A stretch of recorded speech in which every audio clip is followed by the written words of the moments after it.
بأكمله يبكي شهداء الطائرة العسكرية، إلا أن عائلة الضحايا هم الأكثر تضررا على غرار عائلة مولود التي فقدت 4 من أفرادها. نسرين ماكتونيف زارت العائلة وعادت لنا بالتقرير التالي.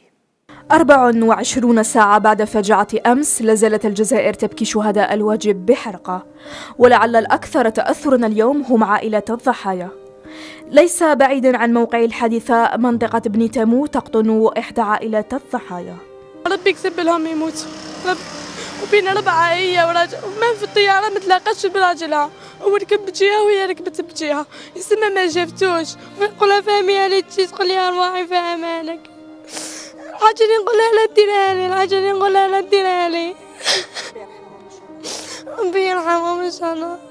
هي دموع تعكس مدى أسى عائلة فقدت 4 من أفرادها، وهبة البنت التي استشهدت ورضيعتها آلاء صاحبة 18 شهرا بين أحضانها، بالإضافة إلى زوجها العسكري وفلذة كبدها لجين التي لم تتعدى 3 سنوات.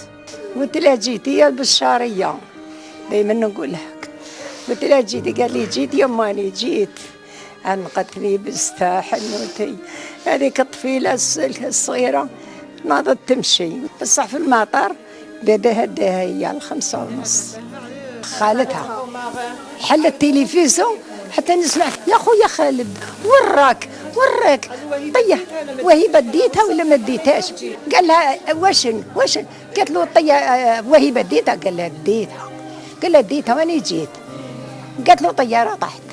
جات لي غير البارح يا خالتي قالت لي وانت وايبه وانت كي تدخلي؟ قالت لي غير ندخل، قالوا لي شهرين يا خالتي وندخل.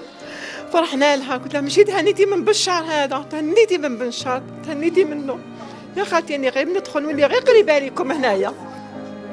قلنا عاقله سامحه من كل حقها، سامحه ما ادت حتى واحد ما ادت. طمعنا قلنا مزلنا وسمصين خاطرنا، قلنا بالك مازال فيها، بالك هي محروقه، بالك ان شاء الله معليش يكون طاعت يد ولا رجل ونوغ ما نامنوا بيها، معليش ما تقطعنا خلاص، قالوا خلاص ماتت، ما كان حتى اثر تاعها. ومهما مرت السنين سيبقى محمد وهيبة لجين وآلاء أحياء في قلوب أقربائهم خصوصا والجزائريين عموما.